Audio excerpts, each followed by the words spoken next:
Hi people, you're welcome to ProUp Masterclass. My name is Tola Alabi. Today we're going to be talking about how to land bigger clients.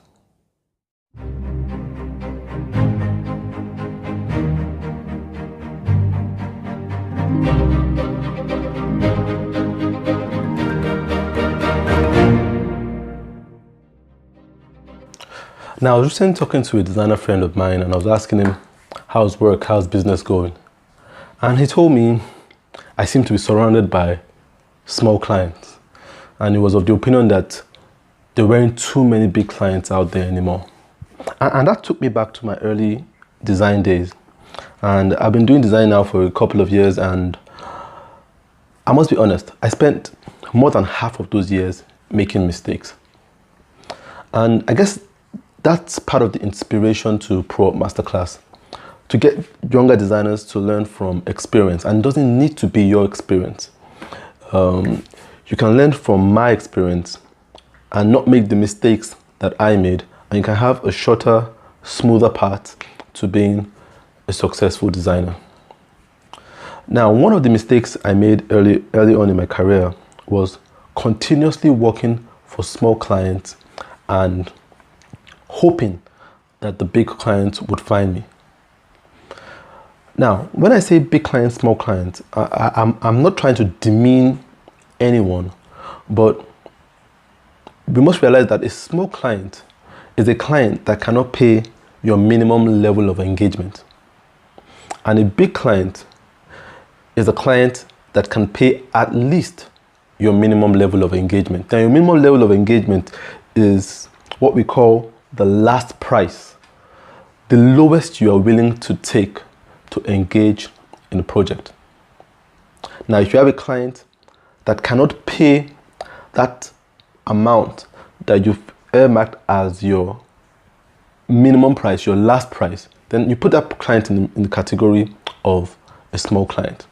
And I spent a lot of years working for small clients, hoping that the big clients will find me. And one thing I didn't take cognizance was the fact that small clients and big clients do not hang out.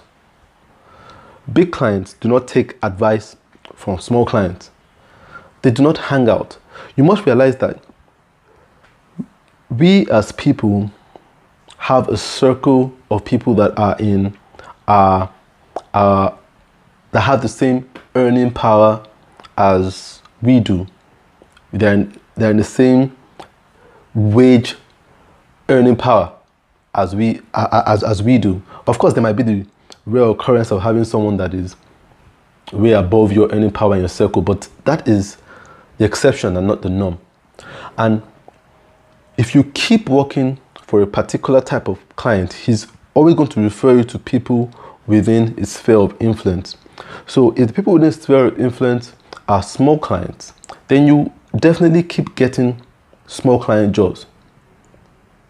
So if you want to come to a place where you work with bigger clients, you have to be able to make the decision to cut out small clients. And that's something I had to do after a while. I had to cut out small clients. And I'm not talking about reducing the amount of work you do for small clients. I'm talking about totally cutting out the small clients. Anybody that couldn't pay my minimum level of engagement, I didn't work with. Now, if your minimum level of engagement is 100,000, then don't work with someone that can pay you only 90,000. If your minimum level of engagement is 70, don't work with someone that's paying you 65,000. You have to come to that point where you realize that there is a benchmark for you to give your skill to a client. And it's important that you respect that benchmark. Do not let sentiments or pity allow you to lower your benchmark to accommodate a small client.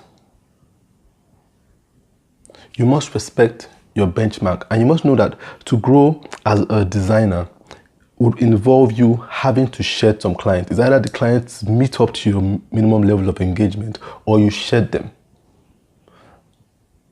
Now, another mistake I made earlier in my career was leaving my minimum level of engagement at a particular price for way too long.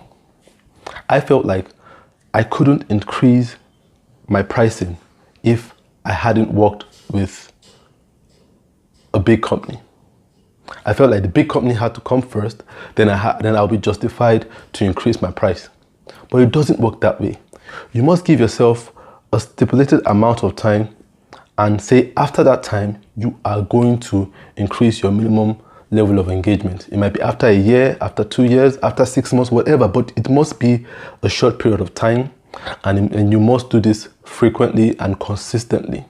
So it really doesn't matter who you're approached by. You do not become a big design company because you have big companies in your portfolio. You become a big design company because you decide to become a big design company. You decide that you are going to raise your level of engagement, you are going to raise your standard of work. So if you want to start working with bigger clients, you need to cut off smaller clients. That is the only way that is going to work. And the beauty of it all is that everyone finds the designer that is appropriate for them. Because what might be a big client or a small client for me might be a big client for you. What might be a big client for you might be a small client for me. So the client always finds who to work with in the long run. But you as a designer must be able to come to that decision and say, I'm raising my level at this time, and whoever cannot afford me, I'll just have to let go of this person. And so I can make room to accommodate those I want to attract. Now, if you have any questions about working with big clients and small clients, please leave a comment below. If you have any experience you want us to share, leave a comment. If you have any topics you want us to cover in this class, please leave a comment below. Don't forget to hit the subscribe button. See you in the next class.